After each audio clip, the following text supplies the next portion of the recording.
carta. Si hay un tema de educación, nos enteramos todos los mexicanos cómo se están tomando las decisiones de educación. Y así. Y hoy todos los mexicanos estamos enterados del sector de energía.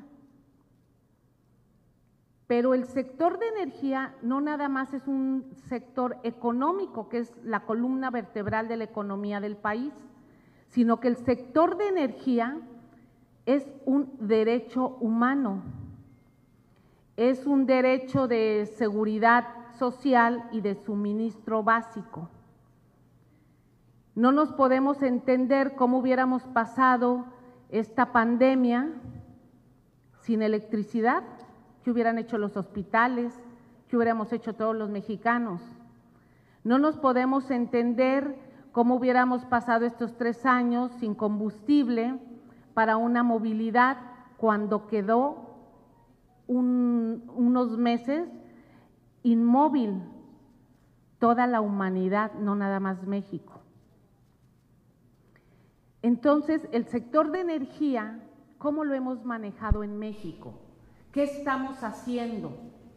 A 3 años de este gobierno, ¿a dónde vamos?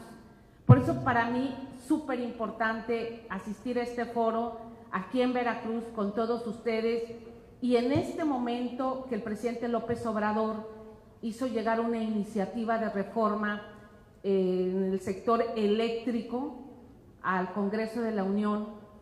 ¿Y por qué lo estamos haciendo? ¿Y a dónde vamos? Bueno, primero decirles que el sector de energía son 3 rubros técnicos los que manejamos: combustibles, gas, gasolinas, petroquímicos, el gas, que también es un combustible, y la electricidad, porque esos son lo que más nos afecta a los ciudadanos o nos beneficia, o sea, es lo que impacta a los ciudadanos. Cuando llegamos al gobierno, el 1 de diciembre del 2018, a los 15 días, al presidente se le informa sobre el combustible ilegal, el huachicol, llamado huachicol, y enseguida el presidente dice: yo acuso de recibo y no puedo permitir que esto siga porque me convierto en cómplice. ¿Y cómo se atacó el huachicol? Fue un mes en que toda la ciudadanía apoyó estas medidas, en que eran largas filas en las gasolineras, en que tuvimos que cerrar válvulas de ductos, en que entró la seguridad del Estado, y hoy, después de tener 80,000 barriles de gasolina que se robaban a diario, hoy está en 4,000, 3,000, 4,000. Se bajó un 95% el huachicol, y es todos los días, una coordinación entre Pemex, entre la seguridad del Estado, entre los diferentes actores, estar combatiendo este ilícito. Posteriormente, pues empezamos a ver también que hay un contrabando de combustibles, porque una cosa es el huachicol y otra cosa es el contrabando de combustibles, que también por nuestros puertos, por nuestras aduanas, vías terrestre o vía a través del tren, de pipas, entran miles y miles de barriles de combustible en forma de contrabando, que no pagan impuestos, que se venden en una forma de sombra, llamémosle así, en diferentes gasolineras, que se entran registrándose como un producto petrolífero, más no combustible, y el pago del IEPS es diferente, el pago de impuestos, y entonces hay una competencia desleal, la inundación del mercado de combustibles, y también empezamos a actuar.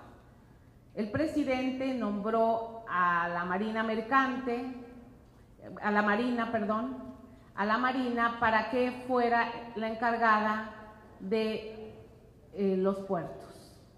las aduanas de los puertos.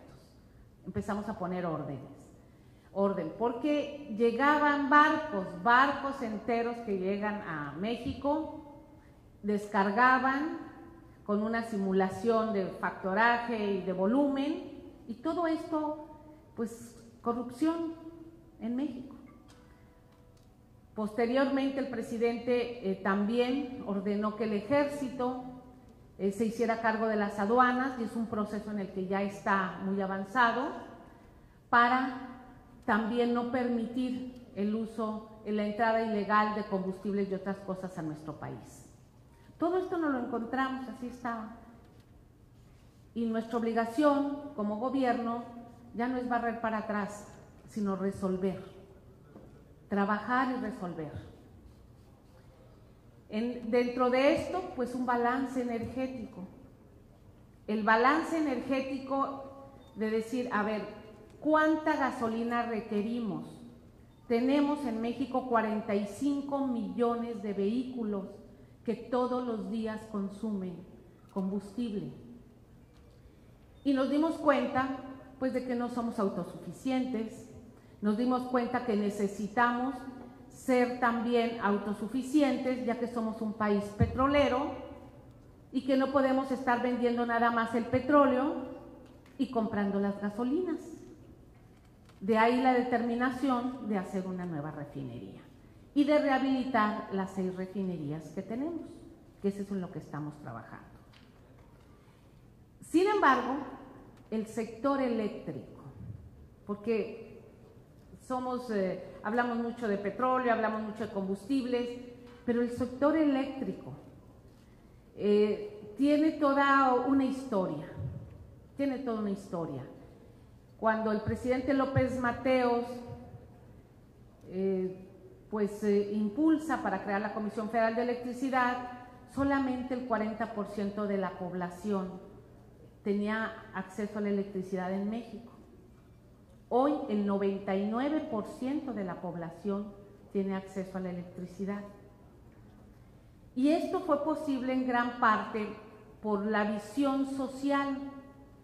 Al momento de crear una empresa como la CFE, una empresa del Estado, con una vocación de servicio social, esta empresa va a todos los pueblos, a todos los rincones de México. Y se empieza a crear una infraestructura de redes de transmisión, de distribución, de generación en todo el país para llevar el desarrollo a través de la electricidad a todos los mexicanos. Y así íbamos caminando bastante bien cuando en 1992 hay una primera reforma a la ley de la industria eléctrica y permite la participación de privados, incluso violando la Constitución, porque se cambia la ley secundaria sin cambiar la Constitución y se empieza a introducir los privados en el mercado eléctrico. Y podemos caminar así 2, 3 décadas, pero quiero llegar a la reforma del 2013 del presidente Peña Nieto. Cuando hay la reforma energética que se abre totalmente todo el sector en una forma desordenada, se abren todas nuestras leyes y se abre a la participación privada.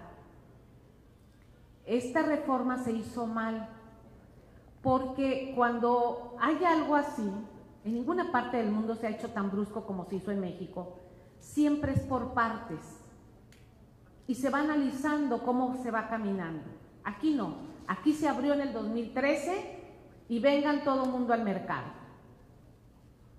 Y el sector eléctrico, terrible, terrible. En la ley dejan que la línea de transmisión, todas las líneas que hay en todo el país, que tenemos una sola red eléctrica en todo el territorio nacional, independientemente de la península de Baja California Norte y Sur, porque esa sí está fuera de la red nacional, ellos están aislados. Toda esa red eléctrica, toda esa red de transmisión es propiedad de la Comisión Federal de Electricidad y así queda en la reforma. ¿Qué fue lo que pasó? Se empiezan a dar una serie de permisos sin planeación. CFE la obligan por ley, por mandato de ley, a que se divida y se fraccione, y entre todas sus subsidiarias y filiales de la CFE debe de haber una separación legal obligada. ¿Qué quiere decir? Que no deben de tener ninguna comunicación comercial ni financiera. Y sucedieron cosas muy absurdas. Les voy a comentar un ejemplo. En Tabasco está el río Grijalva, que es un río muy caudaloso que viene desde Chiapas, y en ese río hay 4 presas en forma escalonada.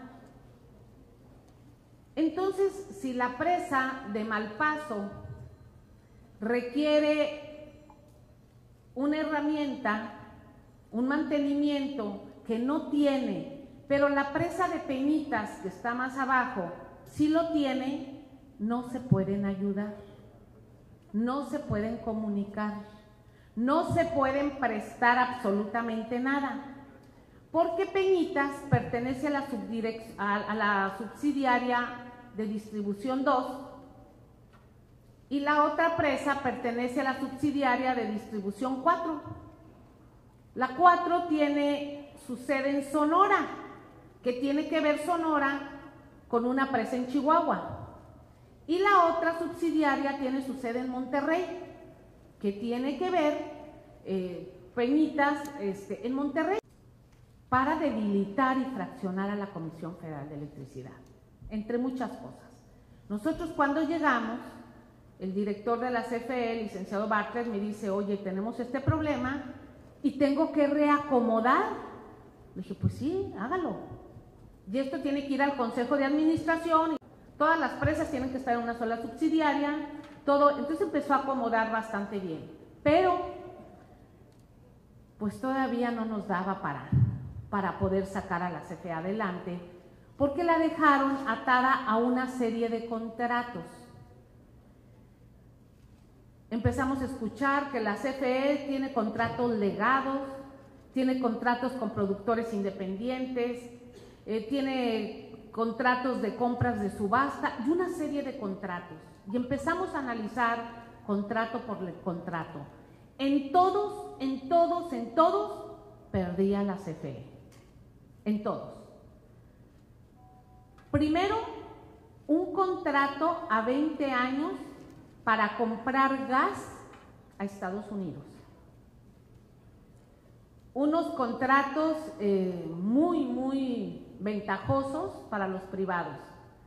Se entró en una negociación muy fuerte, 4 o 5 meses, y se pudo reducir el costo. Y hoy la CFE todos los días paga por un contrato de gas que viene de Estados Unidos con unos volúmenes muy grandes. Todo es gran negocio y corrupción. Dijeron, necesitamos todo ese gas porque vamos a tener 14 centrales en México. Hicieron el contrato de gas, hicieron todo, pero no hay las 14 centrales, no existen. Y ya tenemos el gas contratado. O sea, bueno, vamos a planear a ver cómo colocamos el gas, cómo hacemos nuevas para aprovechar ese gas, dónde se distribuye. Entonces empezó a ver todo ese tema. Pero también nos encontramos con que la CFE tiene que comprar la electricidad todos los días a las subastas. El presidente Peña Nieto hizo 3 subastas a largo plazo, a 25 años, precio fijo, donde estas subastas son para las energías renovables, intermitentes, como es la solar y la eólica. También subastas que se hicieron sin planeación. Se les dijo, nosotros queremos la transición energética, queremos cuidar el medio ambiente. ¿Quién no lo va a querer cuidar? En con ese concepto dijeron, vamos a hacer subastas, y empresas, muchas que se crearon de repente y otras que ya traían ahí sus intereses, empezaron a subastar capacidad. Es más, yo te subasto 200 megawatts, yo 100, yo 300, y se entregaron así 3 rondas de subastas sin que, bueno, te vas a colocar en Yucatán, te vas a colocar, nada, donde ellos quisieran. Y de esa manera se colocaron parques solares, parques eólicos, incluso en lugares donde no tenemos la capacidad para sacar la electricidad. Eso malo. Y además se tienen que despachar en la línea de transmisión como prioritarios y son intermitentes. ¿Qué quiere decir intermitentes? Trabajan nada más ciertas horas del día. Nosotros somos un país que tenemos un gran potencial de captación de rayos solar, entonces podemos agarrar la radiación. Sin embargo, pues se colocaron donde quisieron, trabajan a 6 horas, si pasa una nube o si no hay sol, pues ya no se tiene la capacidad, al igual que los eólicos. Y se puede estar despachando y en un momento dado se puede caer de la red. En ese momento tiene 3 segundos el sistema, 3 segundos para reponer lo que se está cayendo. ¿Y quién es el que repone esa electricidad en esos 3 segundos mientras pasa la nube o se deja de producir tal cantidad? La CFE, se llama respaldo. Y ese respaldo en otras partes del mundo se paga, aquí no se paga, nadie paga el respaldo. Y la CFE tiene sus máquinas trabajando. Si las saca las máquinas y mete las máquinas constantemente en un día, las máquinas sufren algo que se llama estrés mecánico, se dañan. Todo eso estuvimos viendo en estos 3 años. Esos son de las subastas, les puedo decir de los certificados de energía limpia. En la reforma del presidente Peña se crearon estos certificados para decirle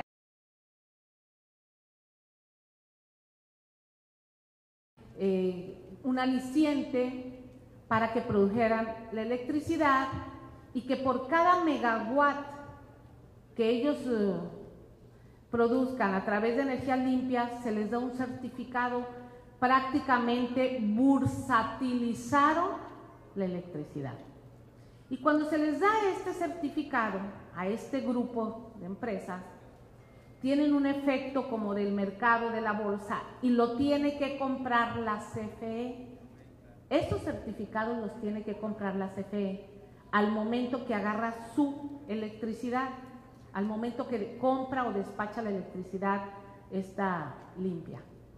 Hasta 6,000 millones de pesos en esos certificados.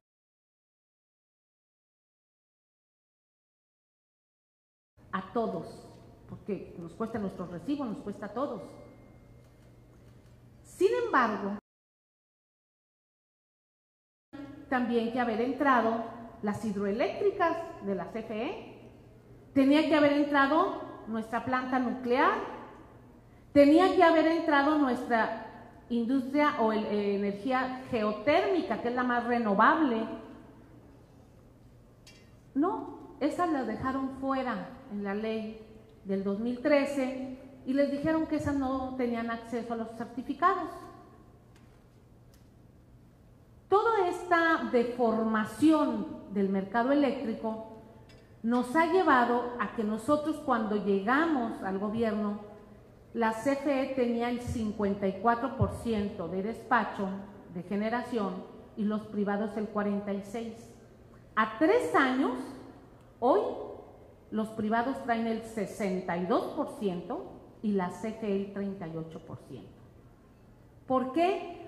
por todos los contratos de generación que se otorgaron en el gobierno pasado y que hoy están entrando porque terminaron de hacer su infraestructura, porque son contratos de productores independientes. Tan solo la CFE el año pasado, este año, tuvo que comprar electricidad por 223 mil millones de pesos. Y el no producir, tener sus plantas paradas, 2.000 millones de pesos. Estamos hablando de más de 400.000 millones de pesos que todos cargamos, porque no nada más es la CFE. Cuando empezamos a ver esto, llegamos a un punto que dijimos, vamos en picada y la CFE cuando salgamos no va a tener ni el 10% y estamos poniendo en riesgo la seguridad energética nacional.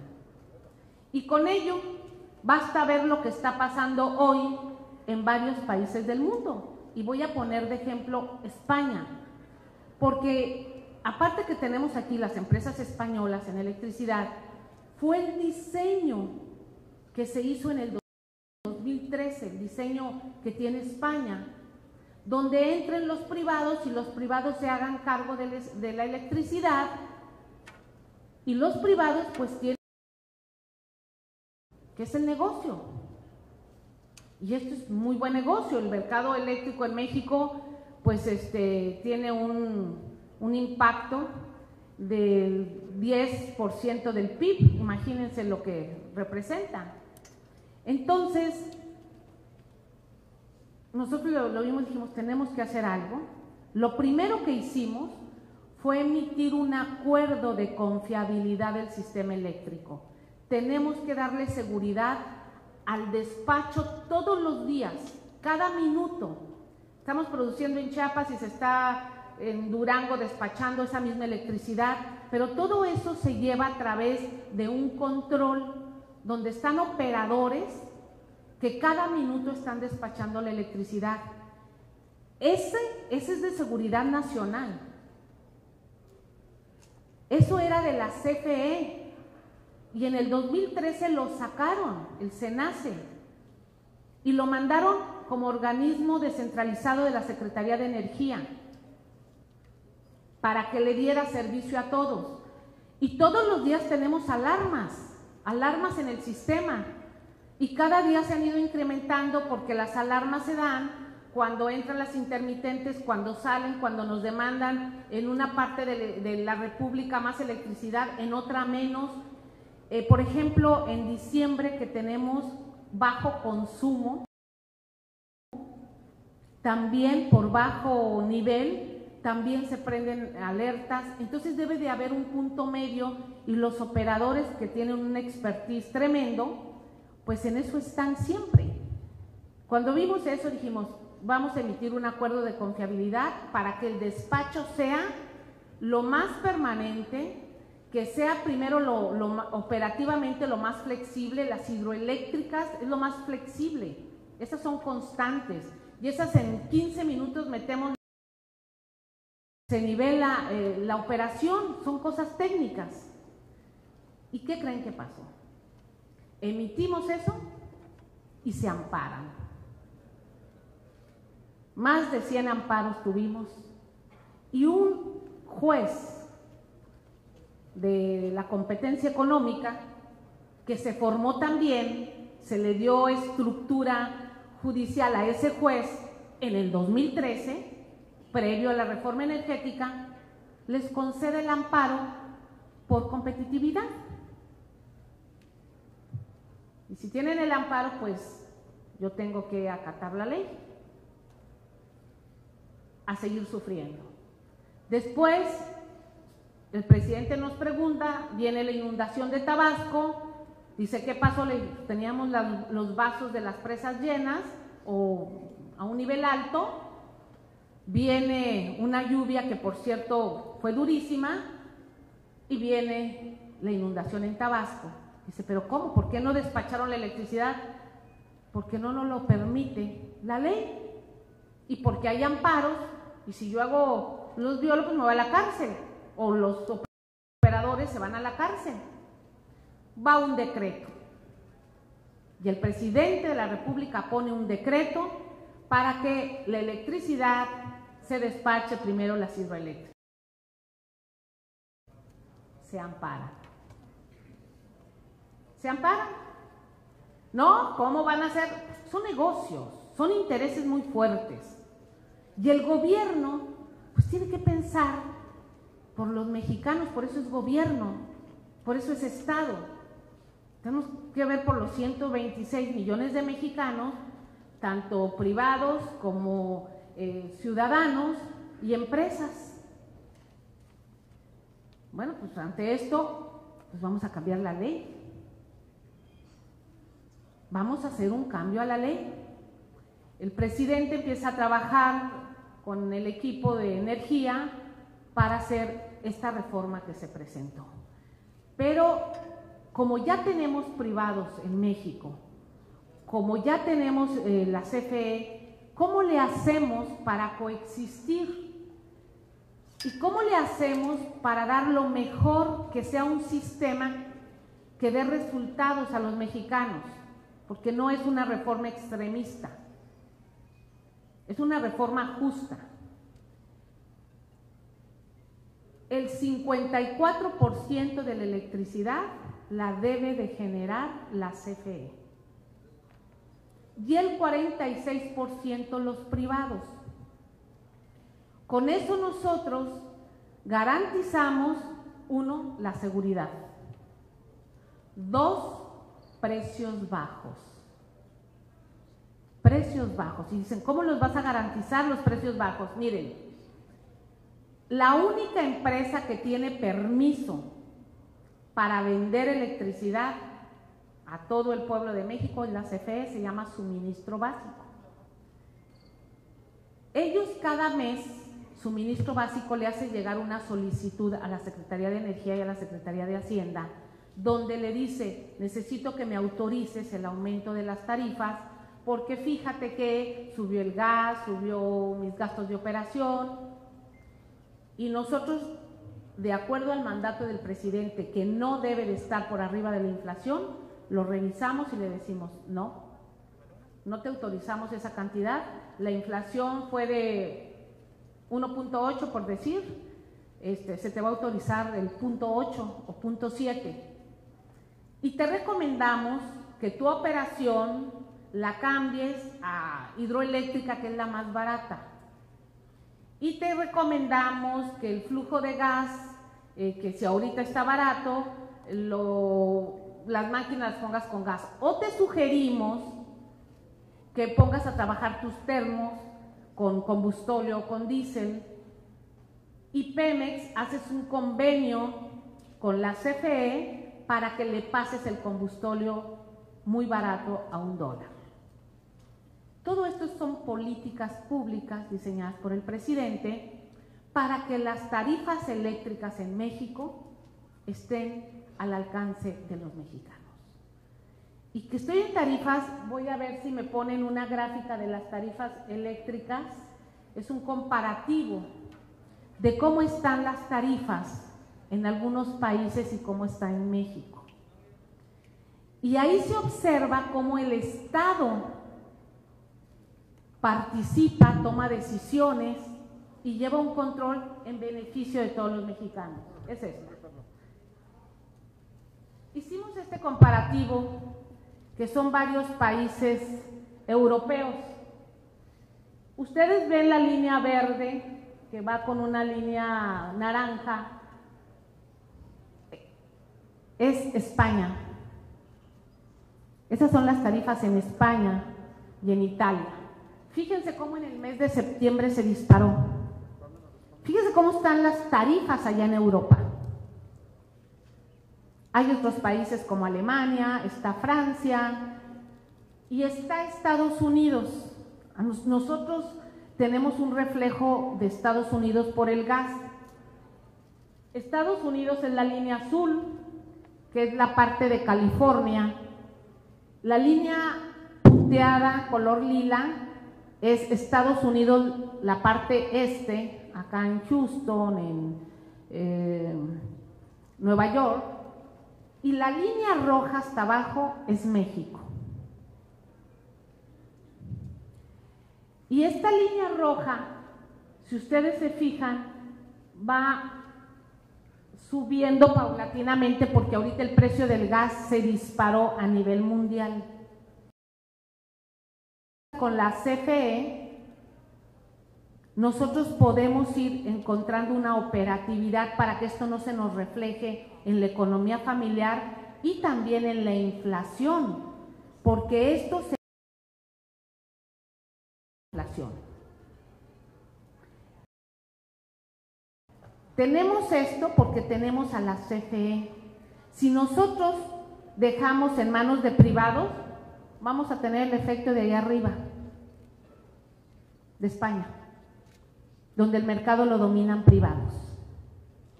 Por eso es que metimos esta reforma. Hay un tema de autoabasto, que eso ha estado haciendo mucho ruido.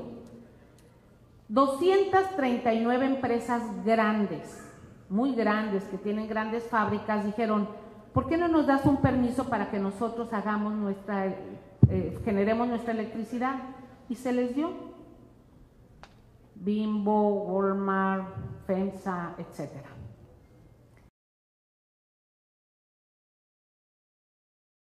Permisos, debe de haber 239 usuarios, ¿verdad? Bueno, pues de esos 239 permisos hay 77,000 usuarios. Eso se generó, eso decayó en un mercado paralelo, ilícito, o más bien dicho, ilegal. Porque si me pidió una persona o si pidió una persona permiso para 10 megawatts,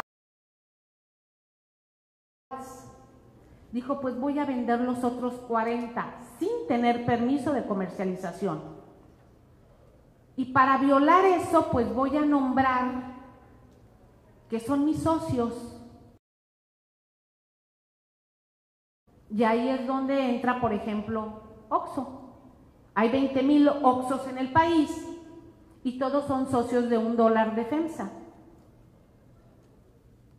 Y entran en un mercado eléctrico paralelo donde no pagan el porteo al precio real, donde incluso tienen un tema fiscal, de evasión fiscal, donde tienen una serie de cosas y por eso, pues las tarifas o lo que paga la tiendita de la esquina, de doña Mario, de don Pedro, pues no se compara esa tarifa con la tarifa que paga el OXXO.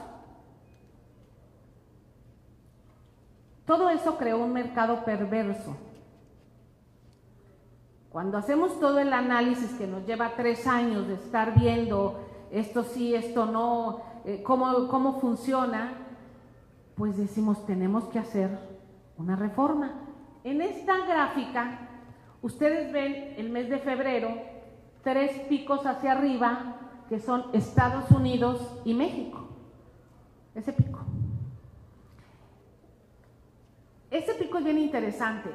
En febrero hubo un frente frío muy fuerte en Estados Unidos, en Texas, y la infraestructura de Texas para traer gas se colapsó. Texas se queda sin luz, sin gas, con muchísimo frío, y nosotros nos empezamos a preparar 48 horas antes cuando vimos el efecto que estaba pasando en Texas, y la CFE empezó a meter todas sus máquinas térmicas, a meter combustóleo, a meter diésel, a meter las hidroeléctricas, a meter todas las plantas que teníamos. El gas costaba $3 la molécula de gas. Dada la crisis de Texas, llegó hasta $900 la molécula. De $3 hubo un momento en que costaba 900. ¿Qué pasó en ese momento? Había 22 centrales privadas trabajando y las centrales se salieron, o sea, apagaron el switch. Dijeron, nosotros ya no estamos porque esto está carísimo y ya no. CFE en todo el país abasteciendo. Pemex le pasó el combustóleo a $1 a la CFE para que nosotros saliéramos en 3-4 días solucionamos. A Texas le costó un mes. En Texas es una empresa privada que se declaró en quiebra. Dijo, esto me costó a mí $10,000 millones y mi infraestructura nada más vale $1,000 millones, yo ya no puedo.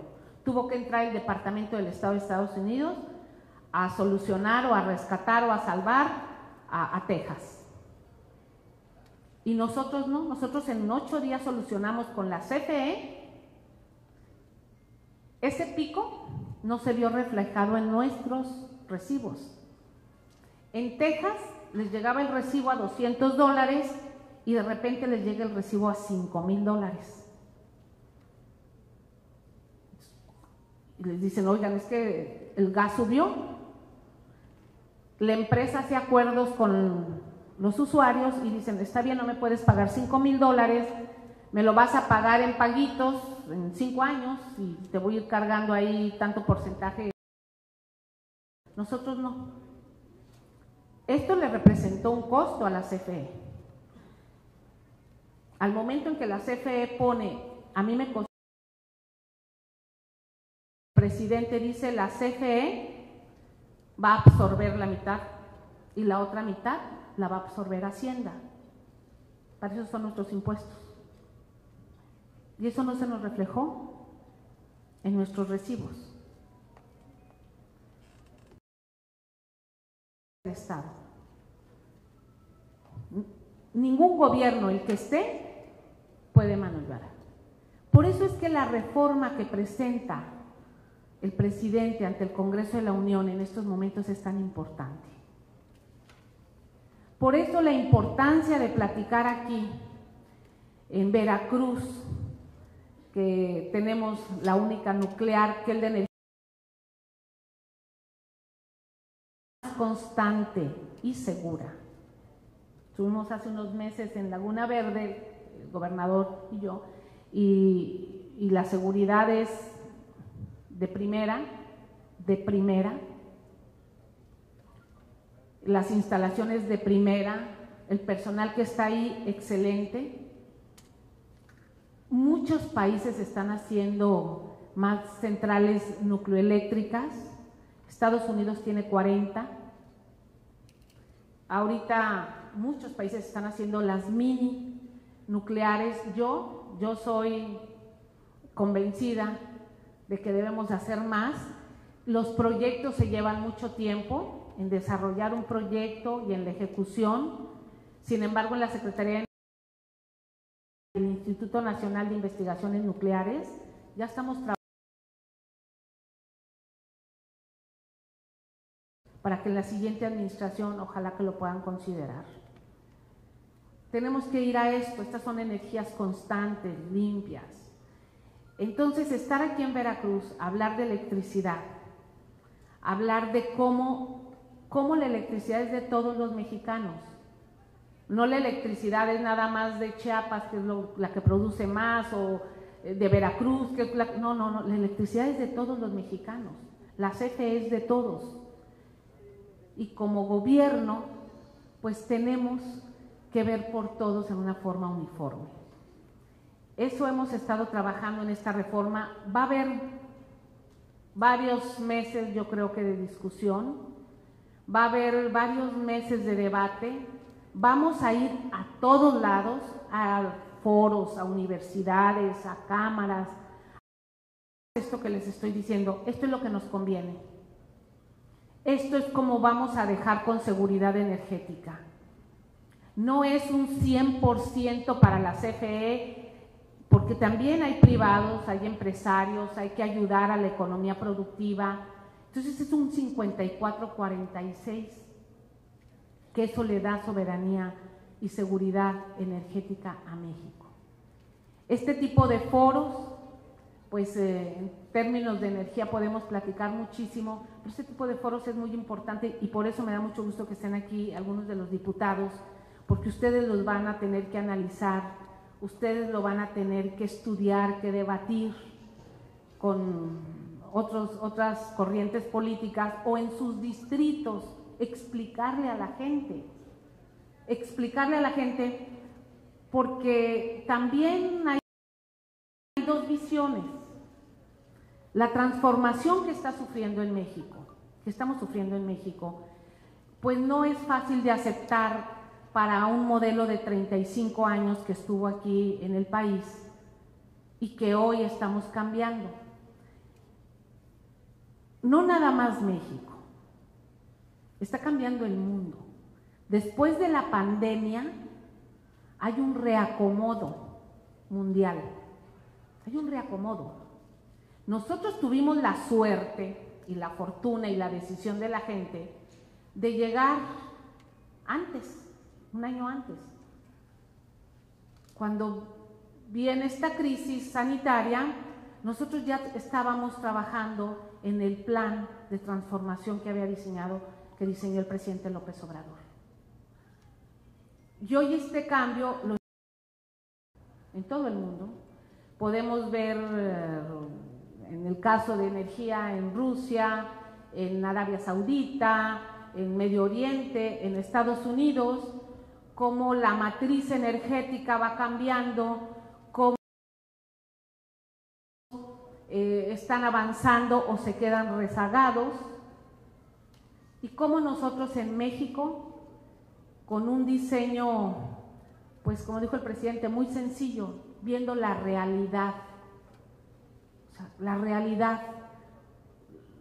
Los fósiles en los próximas una o dos décadas van a seguir moviendo la humanidad mientras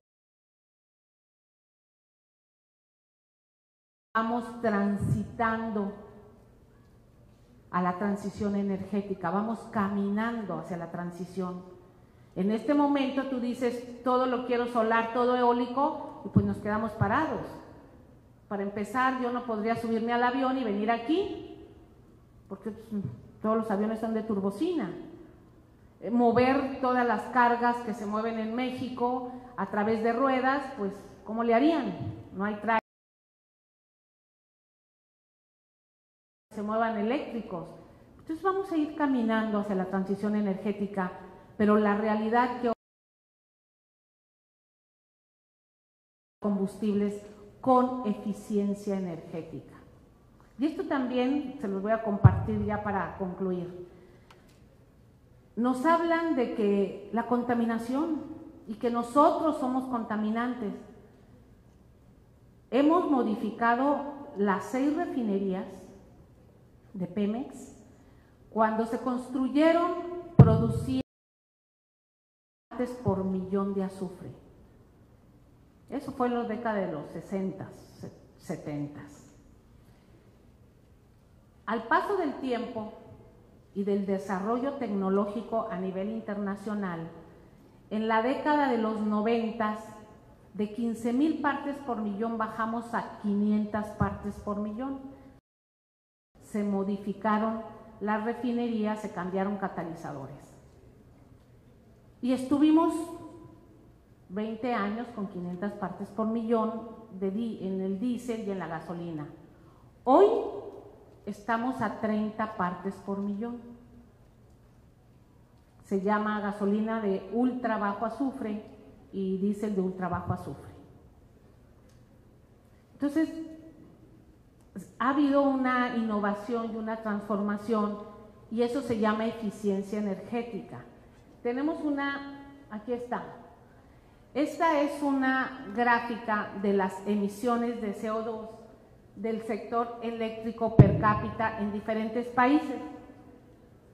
Y nosotros estamos en el lugar 90 de las emisiones contaminantes. Nosotros en México. Para que esto que digan que estamos contaminando y que qué vamos a hacer, no es cierto. Y esto se ha logrado a través de los años, no en estos últimos 3 que llegamos nosotros, no. Esto se ha logrado en los últimos años en México. Entonces nosotros estamos en el lugar 90 y cada día pues, estamos trabajando con eficiencia, con ahorro de energía, tanto las empresas privadas como las empresas públicas, pero sin perder la realidad. ¿Cuál es la realidad? Darle servicio básico a todos los mexicanos. Combustibles y electricidad. Eso es lo que nos corresponde a nosotros, y un balance energético adecuado. Ese es el trabajo que está haciendo el presidente López Obrador.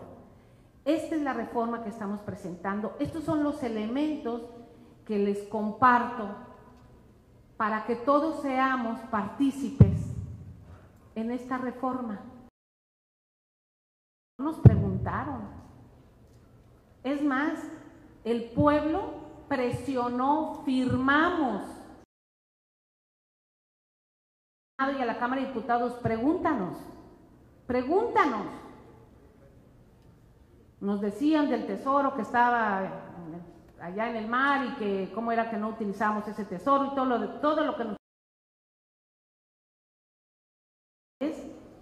Vamos a preguntarles, vamos a informarles a todos los mexicanos, vamos a decirles por qué debemos de dejar una seguridad energética al concluir este gobierno del presidente López Obrador, dejar un balance energético, dejar asegurado y con una proyección adecuada, firme y real para que los próximos gobiernos pues despeguen.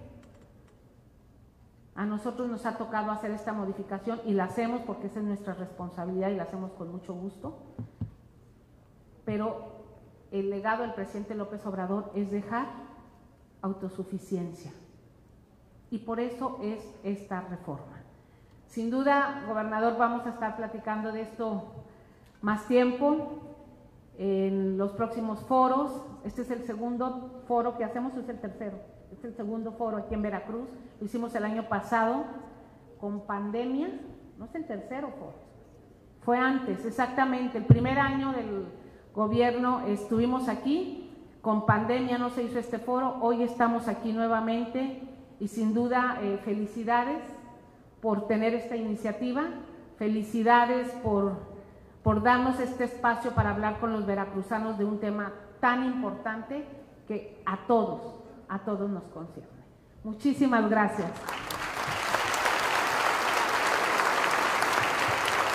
Démosle un fuerte aplauso